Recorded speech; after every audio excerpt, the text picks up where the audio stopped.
Hello दोस्तों। आज की वीडियो आप लोगों के लिए बहुत ही इंटरेस्टिंग होने वाली है। अगर आप हॉलीवुड मूवीज़ देखने के शौकीन हैं तो आज की top 10 all time greatest movies में वो मूवीज़ लेकर आया हूँ जो स्टोरी वाइज या कलेक्शन वाइज टॉप मूवीज़ हैं और अपने दौर की बाकी मूवीज़ से अपने आप को अलग बनाती हैं। वीडियोज़ में 10 की 10 मूवीज़ में कुछ ना कुछ खास ज़रूर है। अगर आपने इनमें से कोई मूवी नहीं देखी तो ज़रूर देखें और फिर कमेंट करके बताएं कि आपको इनमें से कौन सी मूवी सबसे अच्छी लगी। तो आइए स्टार्ट करते हैं आज का वीडियो। नंबर 10 पर है कर्ट बीमर की डायरेक्ट की हुई 2002 में आई इक्विलिब्रियम। इसमें मेन रोल है क्रिश्चियन बेल का। इक्विलिब्रियम एक सेट है जिसमें लीबिया शहर के ऐसे प्रशासन को दिखाया गया है जिसमें ये माना जाता है कि मानव की भावनाएं या इमोशंस ही किसी भी वॉर का पहला कारण है। तो इन इमोशंस को ख़त्म करने के लिए एक ड्रग सभी लोगों को रोज़ दिया जाता है जहाँ की नागरिकों की भावनाओं का दमन किया जाए। एक दिन क्रिश्चियन बेल वो ड्रग नहीं ले पाता है तो उसे इमोशंस का एहसास होने लगता है और अपने सामने अपनी नैतिकता के ऊपर सवाल उठते देखता है। इसी वजह से वह अपने प्रशासन के विरुद्ध युद्ध छेड़ देता है। बाकी आप मूवी देखकर पता लगाएं कि वह अपने इस मकसद में कामयाब हो पाता है या नहीं। इस मूवी में एक ज़बरदस्त एक्शन के साथ साथ इंटरेस्टिंग स्टोरी भी है जो ऑडियंस को लास्ट मोमेंट तक चेयर से हिलने नहीं देती है। नंबर 9 पर है इंसेप्शन जो कि 2010 में रिलीज़ हुई थी। इंसेप्शन क्रिस्टोफर नोलन की डायरेक्ट की हुई फिल्म है। इसमें लियोनार्डो डिकैप्रियो जैसा क्लासिकल एक्टर भी है। डिकैप्रियो एक ऐसे प्रोफेशनल चोर की भूमिका में है जो अपने खुफिया दल के ज़रिए अपने टारगेट के अनकॉन्शियस माइंड में घुसपैठ करता है। पकड़े जाने पर उसे उसके क्रिमिनल रिकॉर्ड को मिटाने के बदले एक ऐसा चैलेंज मिलता है जिसमें एक टारगेट का आइडिया किसी थर्ड टारगेट के माइंड में प्लांट करना होता है। यह मूवी एक बार में समझ में ना आने वाली मूवीज़ में से एक है। यह मूवी डीप स्टोरी लाइन की वजह से सोचने पर मजबूर कर देती है। इस फिल्म के डायरेक्टर क्रिस्टोफर नोलन ने insomnia, Batman begins, the dark night, the Prestige जैसी ब्लॉकबस्टर मूवीज़ दी हैं। तो ये मूवीज़ इंसेप्शन देखने योग्य है। नंबर 8 पर है the sixth sense, one of the best psychological horror film. ये फिल्म बाकी हॉरर फिल्मों से बिल्कुल अलग है क्योंकि ना तो इसमें कोई हॉरर म्यूज़िक है और ना ही कोई हॉरर फेस, लेकिन मूवी में एक ज़बरदस्त स्टोरी लाइन है। इसमें मैलकॉम नाम का डॉक्टर है जो अपने पेशेंट को ठीक नहीं कर पाता है। इसी बीच उसके अंडर एक कोले नाम का पेशेंट आता है। कोले एक 12 साल का बच्चा है। इस मूवी में मैलकम और पेशेंट कोले के बीच, मैलकम और उसकी वाइफ, मैलकम और उसकी माँ के बीच जो केमिस्ट्री दिखाई गई, जो रिलेशन इतनी खूबसूरती से दिखाया गया है, वो काबिल तारीफ़ है। फिल्म का क्लाइमैक्स ज़बरदस्त है। डायरेक्टर ने किस तरह ऑडियंस को चकमा दिया है और कैसे हर चीज़ प्लेबैक होती है एंड में और पता चलता है कि कहाँ कहाँ डायरेक्टर ने स्टोरी को ट्विस्ट किया था। मैलकॉम और पेशेंट कोले, इन दोनों का रिलेशन इतनी खूबसूरती से दिखाया है कि मैलकॉम को ये दिखाया है कि पेशेंट कोले को ठीक करने में इतना घुल गया है कि वो अपनी फैमिली से दूर होने लगता है और इसी वजह से उसका और उसकी वाइफ के बीच का संबंध बिगड़ जाता है। बाकी फिल्म में क्या होता है ज़रूर देखिए। इस फिल्म को देखने के बाद मेरे को कमेंट ज़रूर करना कि आपको ये फिल्म कैसी लगी, क्योंकि मेरी ये one of the best movies में से एक है। नंबर 7 पर है अवतार। जेम्स कैमरॉन की 2009 में आई फिल्म अवतार एपिक और साइंस फिक्शन मूवी है और ये पहली मूवी है जिसमें फ्यूज़न 3D कैमरा यूज़ किए गए थे। फिल्म की शुरुआत होती है जैक से जो कि एक मैरीन ऑफिसर था, लेकिन किसी हादसे में उसकी स्पाइनल कॉर्ड डैमेज हो जाने के कारण वो चल फिर नहीं सकता है। जैक सैले को एक मिशन पर काम करने का ऑफ़र दिया जाता है कि वो अपने भाई के लिए बनाए हुए अवतार को ऑपरेट करने में उनकी हेल्प करे क्योंकि उसके भाई की डेथ हो चुकी है। चूँकि करोड़ों डॉलर लगे हैं इस अवतार को बनाने में, तो उसे समझाया जाता है कि वो इस मिशन पर काम कर ले। ये मिशन पेंडोरा नाम की जगह पर एग्जीक्यूट होता है। मिशन का मकसद है कि पेंडोरा के रहने वाले लोगों से घुलना मिलना है और वहाँ एक अनमोल मेटल को हासिल करना है जिसका नाम है अनॉप्टेनियम। मिशन का हेड पार्कर अनॉप्टेनियम को पाने के लिए किसी भी हद तक जा सकता है, इसलिए वो पेंडोरा के लोगों की लाइफ को डिस्टर्ब करता है।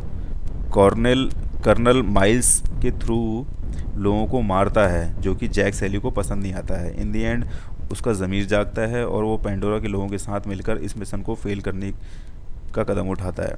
फिल्म में एक ज़बरदस्त डायरेक्शन के साथ साथ स्टोरी और एनिमेशन भी है। यह फिल्म ऑस्कर में नॉमिनेट हुई थी और बेस्ट सिनेमेटोग्राफी का अवार्ड भी मिला था इसको।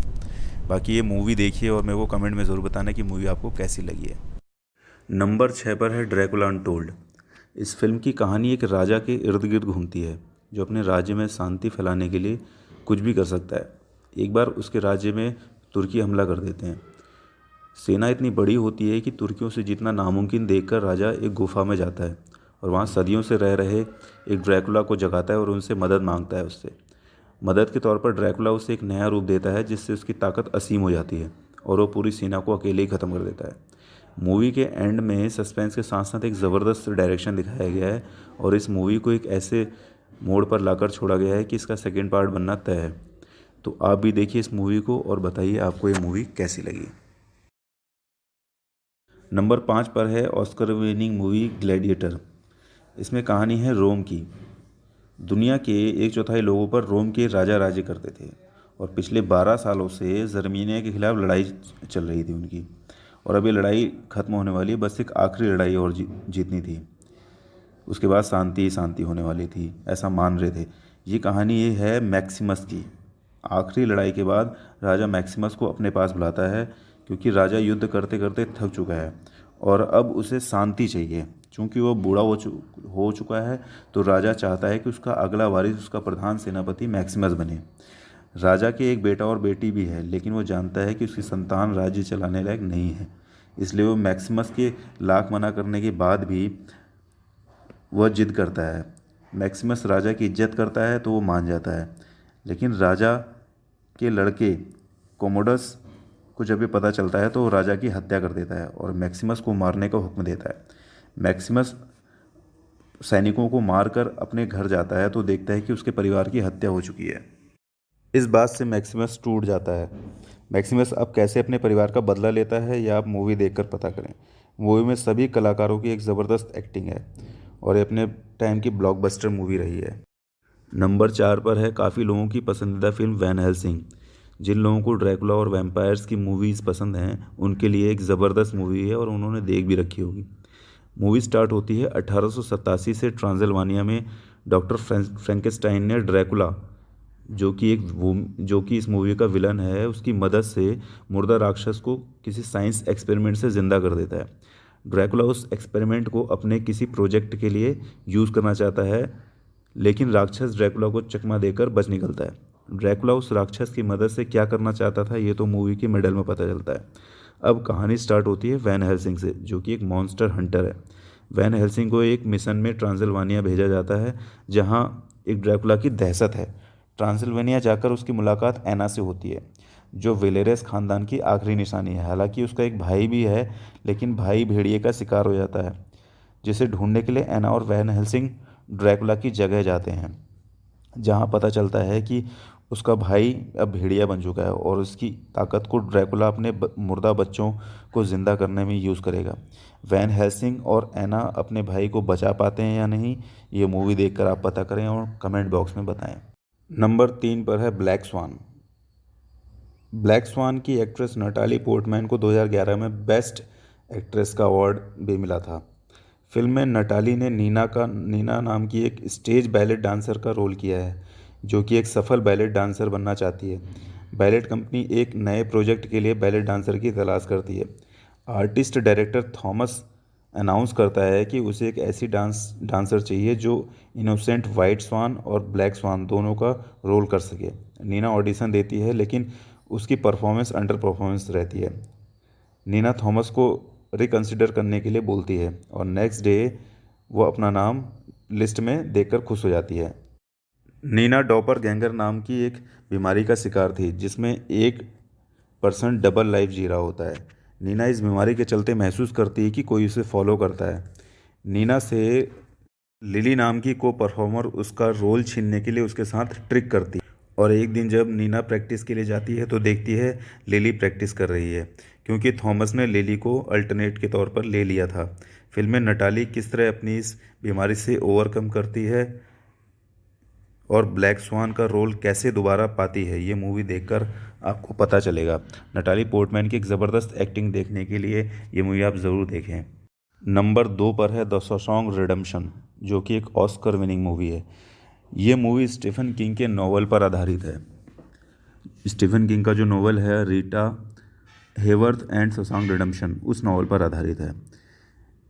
इस मूवी पर एक लाइन बहुत फिट बैठती है कि fear can hold you in prison, can set you to free.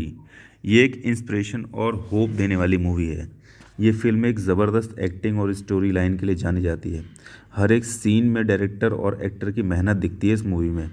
Movie में हर तरह से आपको इंस्पिरेशन मिलता है, चाहे आप फ्रेंडशिप लें, रिलेशनशिप लें। अब इस फिल्म की कहानी पर आते हैं। इस फिल्म में रेड और एंडी ड्यूफ्रेन नाम के 2 कैरेक्टर की फ्रेंडशिप की कहानी है। रेड का कैरेक्टर निभाया है मॉर्गन फ्रीमैन ने और एंडी ड्यूफ्रेन का रोल निभाया है टिम रॉबिन्स ने। रेड 20 साल से जेल में है जब एंडी अपनी वाइफ और उसके लवर के मर्डर के जुर्म के आरोप में लाइफ टाइम प्रिजन की सज़ा में उसके साथ जेल में मिलता है। एंडी पर यह आरोप गलत होता है, ये मूवी के मिडिल में पता चलता है। अब इस मूवी में एंडी के आने के बाद रेड में क्या क्या चेंज आते हैं, क्या क्या बदलाव होते हैं उसके नेचर में, ये मूवी में देखने में बहुत मज़ा आता है। प्रिजन के अंदर एक्चुअल में होता क्या है, वहाँ का माहौल कैसा होता है, ये बहुत बखूबी तरीके से दिखाया गया है। 1947 के टाइम में जो जेल की दशा थी, जो वहाँ के लोग थे, जो वहाँ का जेलर का जो नेचर था, वो सब बखूबी दिखाया गया है। रेड के अंदर कैसे उम्मीद जागती है लाइफ को लेकर, कैसे चेंजेस उसके दिमाग में, कैसे थॉट्स आते हैं लाइफ को लेकर, ये दिखाने में जो डायरेक्टर ने मेहनत करी है, जो दिखाया है, वो दिखाई देती है। फिल्म में एक करेक्टर ब्रूक नाम का भी है, जिसके थ्रू ये दिखाया गया है कि कैसे कोई 50 साल जेल के काटने के बाद बाहरी दुनिया में जाता है तो उसके मन में क्या चल रहा होता है।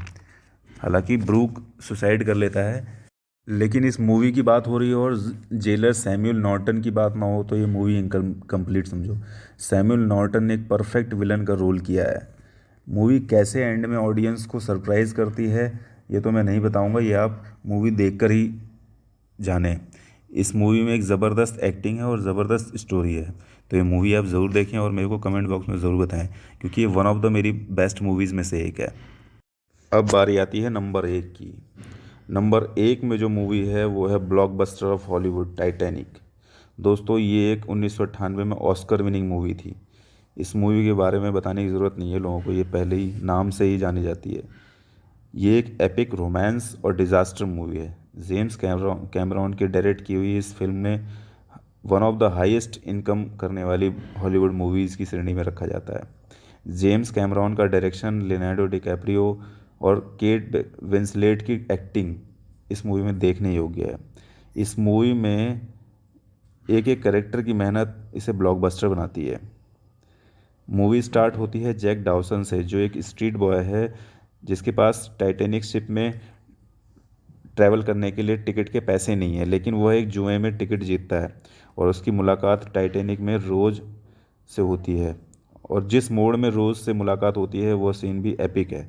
कैसे रोज़ को सुसाइड करने से बचाता है और उन दोनों के बीच में लाइफ स्टाइल में बहुत ज़्यादा डिफरेंस होने के बावजूद उनमें लव केमिस्ट्री कैसे क्रिएट होती है और किस तरह से उनकी इस केमिस्ट्री को टाइटैनिक शिप से जोड़ा जाता है, वो काबिल तारीफ़ है। 3 घंटे 15 मिनट की इस मूवी में कभी भी बोरियत नहीं लगेगी, ख़ास तौर से जब शिप बर्फ़ की चट्टानों से टकराता है और पानी भरने लगता है। ये मूवी अगर किसी ने नहीं देखी तो ज़रूर देखें। तो दोस्तों ये थी आज की top 10 Hollywood all the time greatest movies. आपको इन 10 मूवीज़ में से कौन सी मूवी बेस्ट लगी कमेंट बॉक्स में ज़रूर बताएं, क्योंकि ये अपने अपने अकॉर्डिंग ही बेस्ट मूवी होगी। मेरे अकॉर्डिंग टाइटैनिक है, किसी के अकॉर्डिंग वैन हेल्सिंग होगी, किसी और के अकॉर्डिंग शॉशैंक रिडेम्पशन होगी। तो क्रम कुछ भी हो सकता है, लेकिन ये इनमें से आधे से ज़्यादा मूवीज़ टॉप 10 मूवीज़ में ज़रूर रहेंगी। अगर आपको ये वीडियो अच्छा लगा तो वीडियो को लाइक करें, चैनल को सब्सक्राइब करें और अपने फ्रेंड सर्कल में वीडियो को शेयर करें। तो मिलते हैं एक नए वीडियो में एक नए टॉपिक के साथ, तब तक के लिए अपना ख्याल रखें। जय हिंद।